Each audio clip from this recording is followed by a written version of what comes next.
Today is June 8th, 2026, day 100 of this conflict. And on the 100th day, Iran did something that tells you more about where this war is actually going than any military engagement, any diplomatic framework, any leaked weapons contract, or uranium retrieval plan confirmation has yet revealed. Iran fired 10 ballistic missiles at northern Israel, not a drone swarm over the Strait of Hormuz, not fast attack boats, not a coastal radar harassment operation. 10 ballistic missiles, Iran's most credible remaining kinetic statement, directed at the country whose Arrow 3 atmospheric interceptors, David's sling batteries, and Iron Dome architecture have been the most consistently effective air defense system in the theater since February 28th. 10 missiles fired from an inventory that the President of the United States confirmed on NBC's Meet the Press just 3 days ago has been depleted to approximately 21 to 22% of its pre-conflict level. 10 missiles from the last fifth of the magazine, all 10 intercepted.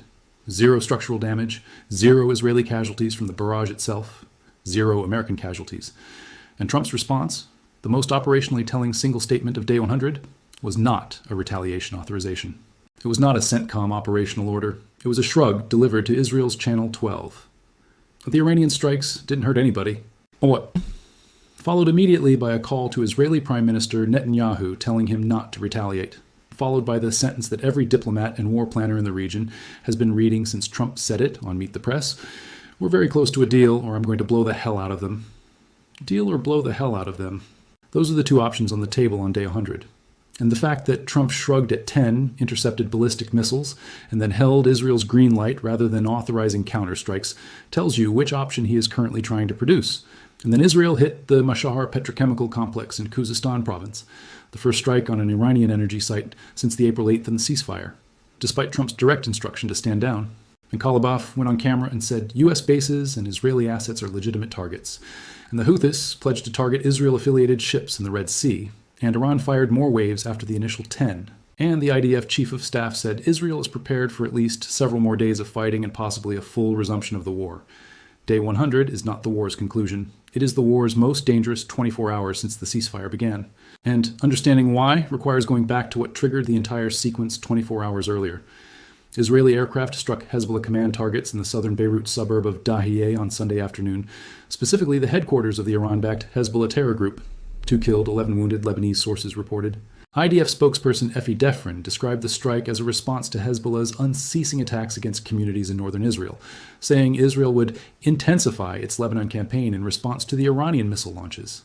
Netanyahu described Hezbollah as being in retreat. What the IDF did not do was coordinate that Beirut strike with Washington. Trump made his displeasure explicit and made equally explicit his concern that the Israeli action would derail the negotiations with Tehran he had been calling very close for weeks. Iran had spent weeks warning in the specific language of pre-announced red lines that it issues when it needs a justification for an action it has already decided to take. Iranian officials had said repeatedly that continued Israeli strikes on Lebanon would draw a direct Iranian response. The Dahiyeh strike gave the IRGC the operational pretext its institutional logic had been waiting for. And Sunday night, in the hours following the Beirut strike, Iran fired 10 ballistic missiles at northern Israel in what it described as retaliation. The Times of Israel confirmed no Israelis were hurt in the attack, which involved some 10 missiles fired in quick succession around 10 p. Embassy Iran said it launched the missiles in retaliation for the Israeli strike on Beirut's southern Dahiyeh suburb, targeting the Hezbollah headquarters. The sequence is the message. Israel strikes Hezbollah without Washington's authorization. Iran responds with 10 missiles that it knows will be intercepted. Trump holds Israel's green light while telling Iran the missiles were not helpful to the deal. And the deal is apparently still alive, barely. Despite the 10 missiles, the Beirut strike, the Mashhar petrochemical hit that followed Trump's stand-down instruction, and the IDF's preparation posture for several more days of fighting. Now let's talk about the 10 missiles and what the specific number and specific outcome reveal about Iran's actual strategic calculation on day 100. Iran did not fire 10 missiles at Israel because it believed 10 missiles had a realistic probability of penetrating the layered Israeli air defense architecture and producing meaningful damage. Iran fired 10 missiles at Israel because it needed to be seen firing 10 missiles at Israel. This is the distinction that most coverage has missed, and it is the distinction that makes Trump's shrug the analytically correct response. The 10 missiles were never designed to level a city. They were never calibrated to overwhelm a defense architecture whose intercept record includes every previous Iranian ballistic missile launched against Israeli territory since the June 2025 12-day war. They were designed to be seen launching. To produce the footage, Iranian state media would broadcast to the fraction of the population connected to any information channel, demonstrating that the regime responded to the Beirut strike, that the guardian of the revolution fulfilled its stated obligation to answer Israeli aggression against Hezbollah. The launch was the message. The interception was expected. The victory claim was prepared before the first missile cleared its mobile launcher's rail. This is the specific phase of an adversary's military behavior that strategic analysts call signaling with spent rounds. Firing weapons you know will not achieve their stated objective for the domestic political purpose of demonstrating that you fired them. It is the behavioral signature of an institution that has been rationed down to 21 to 22% of its pre-conflict missile inventory, is receiving quiet signals through back channels that the deal framework is close, and must manage the domestic performance of strength while simultaneously managing the diplomatic reality of a negotiating position whose military backing has been depleted to the level Trump disclosed publicly on national television. The 10 missiles are the cover. The back channel is the substance. And the man who authorized both is the same man. That man is Mohammad Bakr Kalibaf.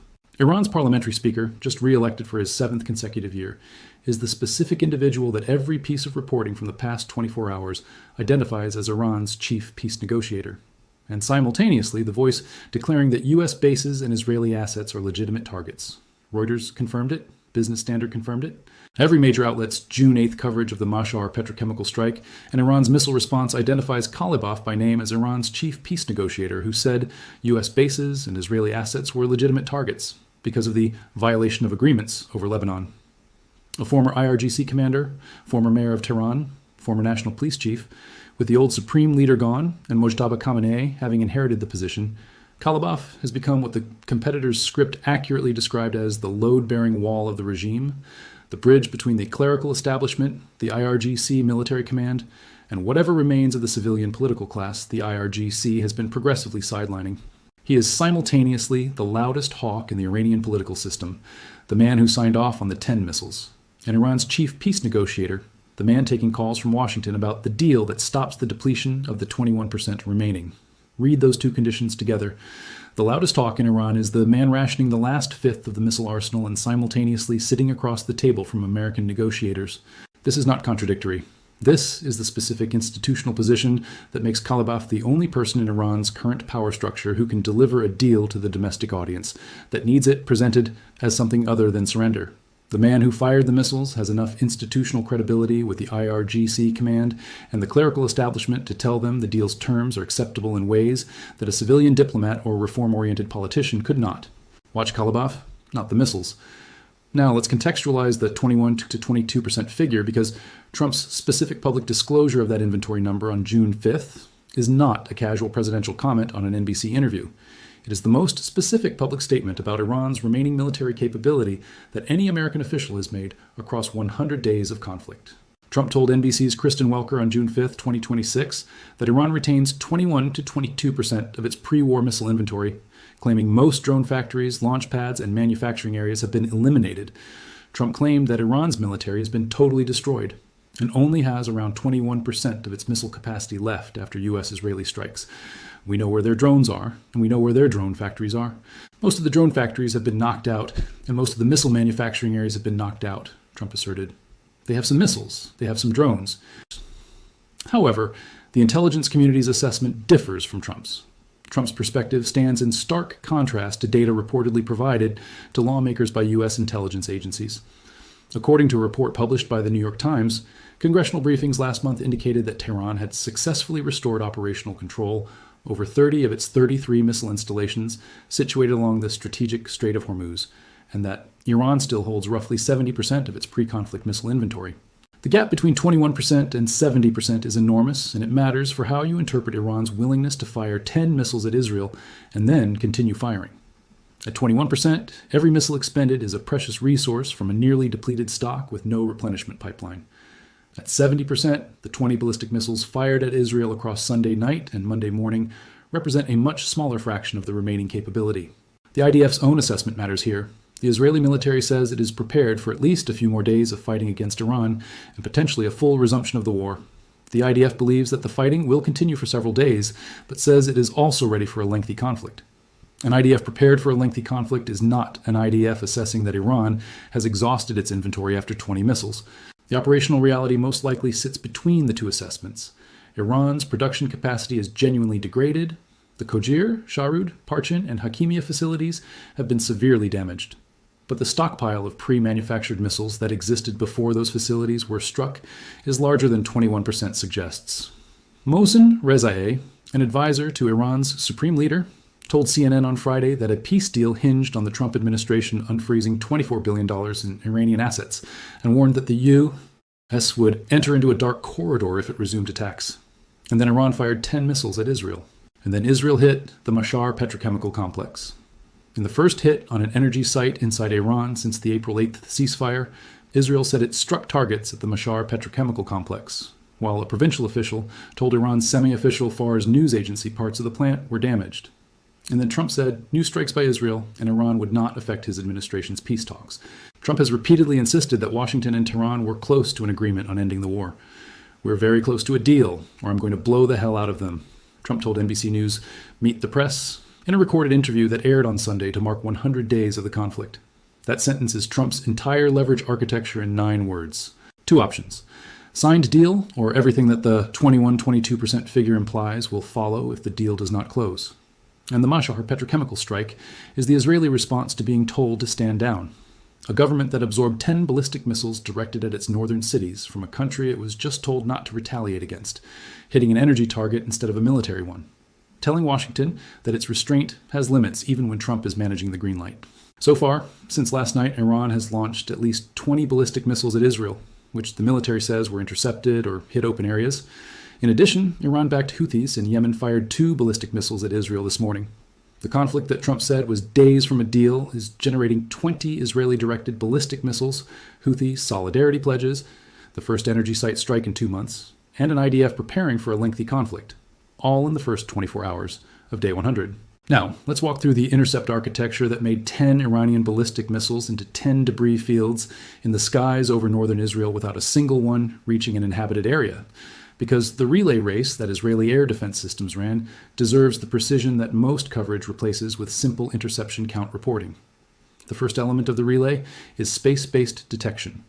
The moment an Iranian ballistic missile clears Iranian soil on its boost phase trajectory, the thermal bloom of its rocket motor is visible to the constellation of DSP and S-Bire's infrared detection satellites, whose specific mission is to detect ballistic missile launches anywhere on Earth and pass that tracking data to ground-based command systems within seconds.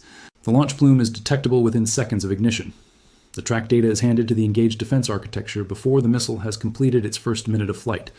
The intercept relay's first runner is the exo-atmospheric interceptor, Arrow 3, the system Israel specifically developed and deployed to engage ballistic missile warheads above the atmosphere where vacuum conditions make the intercept geometry purely a function of closing velocity and guidance precision. Arrow 3 meets the incoming warhead above the atmosphere in a kinetic intercept that destroys the re-entry vehicle before it has begun terminal descent. The second runner is Arrow 2 and the David Sling mid-tier system, engaging warheads that survive the exo-atmospheric layer or that follow trajectories whose geometry makes the higher altitude engagement less favorable. The third and final runner is Terminal Defense, Iron Dome and Patriot, engaging any contact that penetrates both higher layers at the appropriate altitudes and speeds for their specific engagement envelopes. 10 launched, 10 handled by the relay. All of the missiles were intercepted or struck open areas, according to the military. There have been no reports of direct impacts, injuries, or damage in the attacks. The relay passed the baton efficiently at every exchange.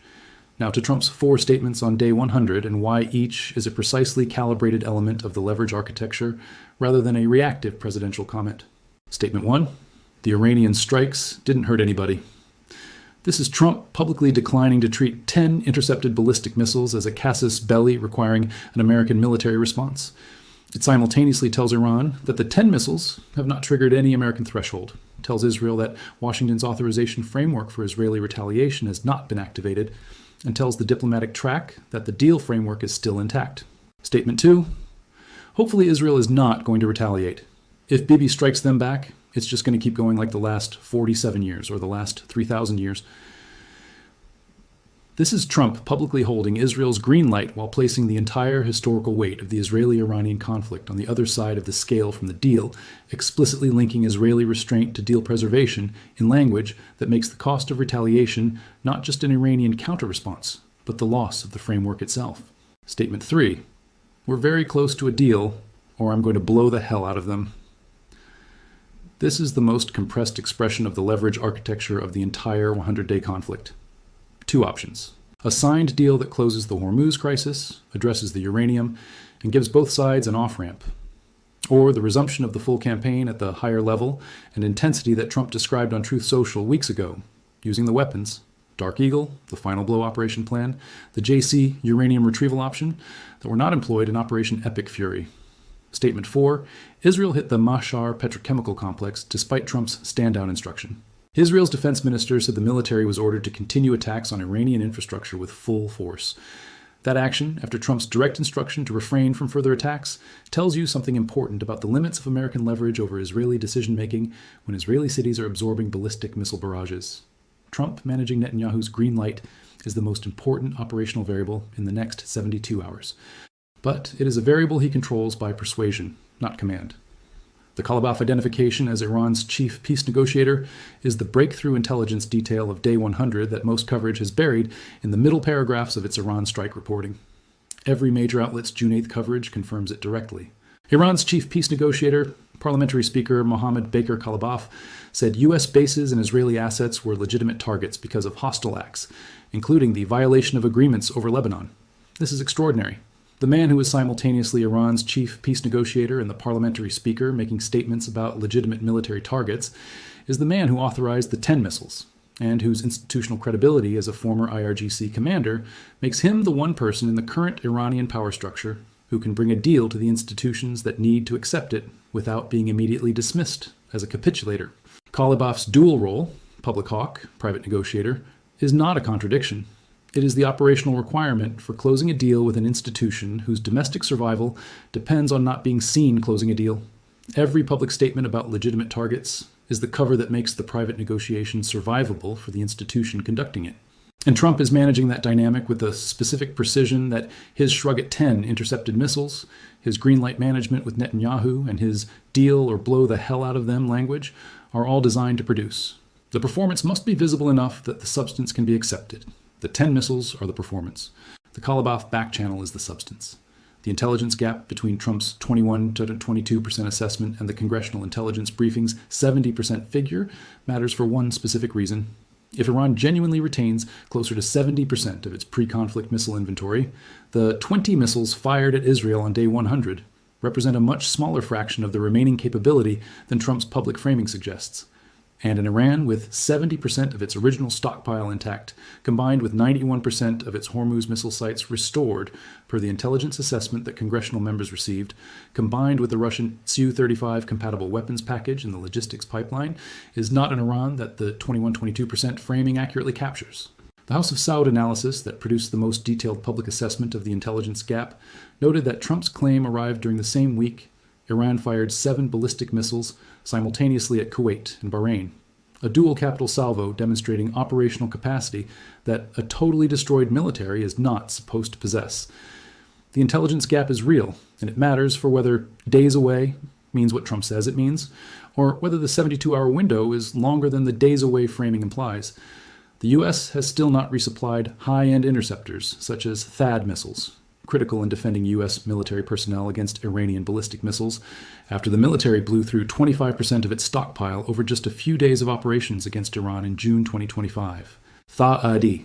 Interceptors and Patriot missile systems have also been used extensively in operations in the Middle East, and because of the weapon's complex and high-tech makeup, as well as production constraints, each replacement missile can take upwards of 2 years or more to make. Due to this, the U.S. currently can produce only several hundred THAAD and Patriot missiles each year. That THAAD production constraint is the specific American defense economics problem that the 20 missiles fired at Israel on Day 100 is testing. Not enough to exhaust the intercept inventory in a single engagement, but enough to register in the cumulative accounting that every engagement requires. The cost curve works in America's favor for cheap drones and APKWS rockets. It becomes more complex when the ballistic missile volleys are large enough and frequent enough to draw on the premium interceptor inventory whose replacement cycle is measured in years. Here is the complete, honest assessment of what Day 100 means and what the next 72 hours will determine. Iran fired 10 missiles at Israel. Israel hit Mashar petrochemical despite Trump's stand-down instruction. Iran fired more waves. The Houthis pledged Red Sea escalation. Kalibaf publicly declared legitimate targets while simultaneously serving as Iran's chief peace negotiator. Trump said, "Deal or blow the hell out of them," and held Israel's green light. The IDF is prepared for a lengthy conflict. The 21 to 22% inventory figure, regardless of whether the intelligence community's higher estimate is more accurate, is the public disclosure that makes every Iranian escalation from this point forward a calculation about preserving a shrinking strategic asset. The uranium is still under the mountain. The Night Stalkers are still in the region. The airspace is open. Iran's air defense network has been shredded across 100 days of systematic suppression, and the June 1st Goruk and Keshem Island strikes. The JC plan sits in the planning folder, and Kalibaf is taking calls from Washington while publicly announcing legitimate targets. The performance is the cover for the substance. The 10 missiles are the institutional credibility that allows the negotiator to bring the deal to the hardliners. Trump's shrug is the American signal that the cover has been acknowledged, the performance accepted, and the table is still set. The deal is days away, or the bombing resumes at a higher level and intensity. Israel and Iran traded fire early Monday in retaliatory strikes that threatened to drag the wider Middle East back into a full-scale regional war, while Yemen's Houthi rebels also fired at Israel and warned they would target Israel-affiliated ships in the Red Sea, further escalating tension. Israel launched strikes on central and western Iran early Monday in response to missile fire from Tehran, and Iran retaliated with waves of attacks in the most serious crossfire since an April 8th ceasefire was reached. The most serious crossfire since the ceasefire began. Day 100, the war's most dangerous 24 hours. And the man who fired the missiles is the man who can sign the deal.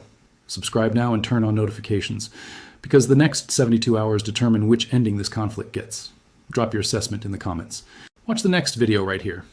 But before we close, 3 more analytical threads need full treatment because they connect Day 100's immediate exchanges to the larger strategic picture that determines whether the deal closes or the final operation begins.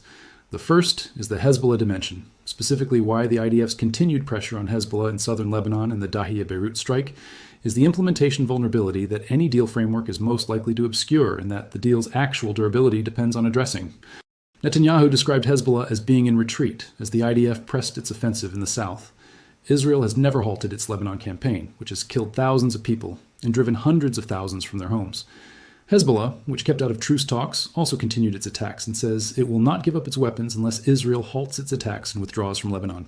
If the deal framework addresses the U.S.-Iran bilateral, uranium disposition, Hormuz reopening, sanctions relief, without addressing the Israeli-Hezbollah dimension, the deal's stability is immediately questionable. Because the trigger for Day 100's 10 missile launches was an Israeli strike on Hezbollah that Kalibaf described as a violation of agreements over Lebanon. A deal that closes the strait and verifies the uranium while leaving the Israeli-Hezbollah conflict at its current intensity is a deal whose first day of implementation creates the conditions for its own violation. The Hezbollah dimension is the implementation gap that the announced deal terms will most likely obscure and that the deal's actual durability depends on. Watch it as carefully as the uranium. The second thread is what the Mashhar petrochemical strike means for Iran's economic recovery timeline, regardless of how the deal resolves. Mashhar is not Karg Island. It is not Iran's primary oil export terminal.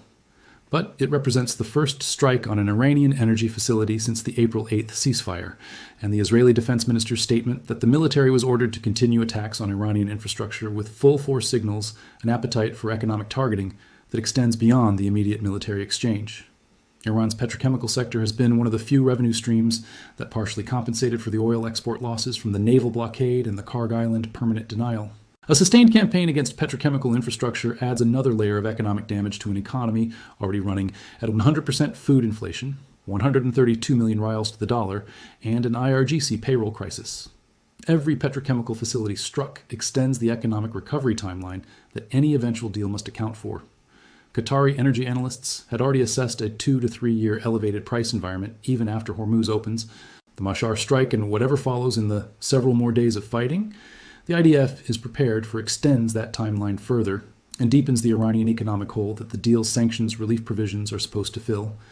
The deeper the hole, the more the deal's economic terms matter to the population that has been living inside it for 100 days. And the more they matter, the more Kalibaf's dual role, public hawk, private negotiator, is the specific institutional mechanism through which the terms that fill that hole most effectively can be delivered to the people who need to accept them.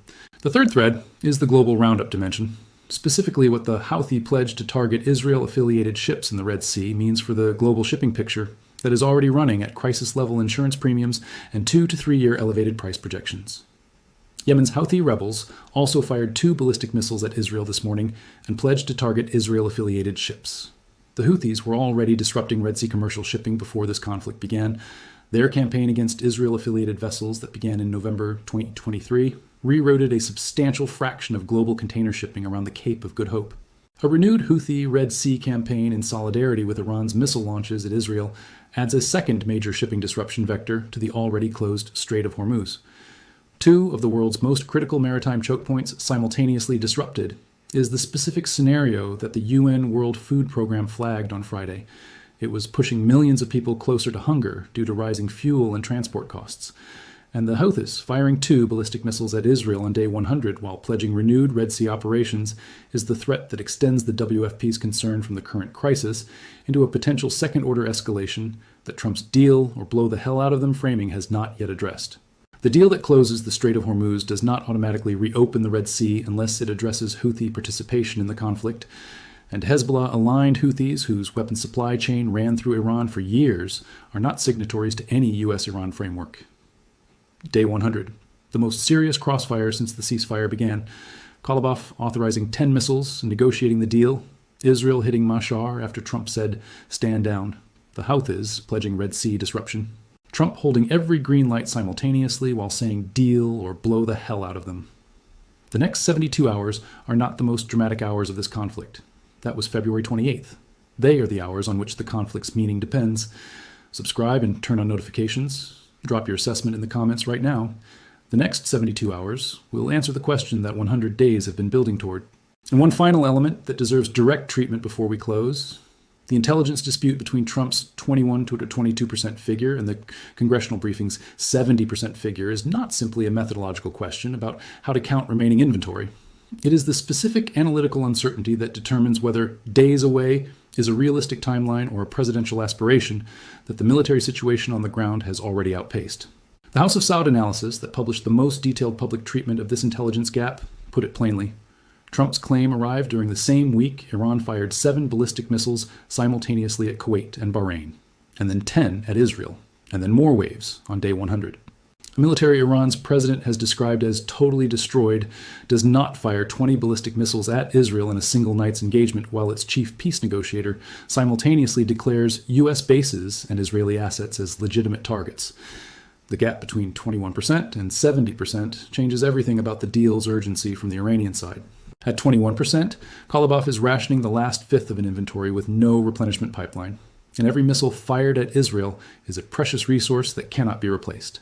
At 70%, Iran has operational depth that gives it leverage to continue the performance of military strength while simultaneously negotiating in private, the precise dynamic Khalibaf's dual role represents. At 70%, the deal's terms matter more than the deadline because the leverage is more durable. At 21%, the deadline matters more than the terms because the leverage is running out.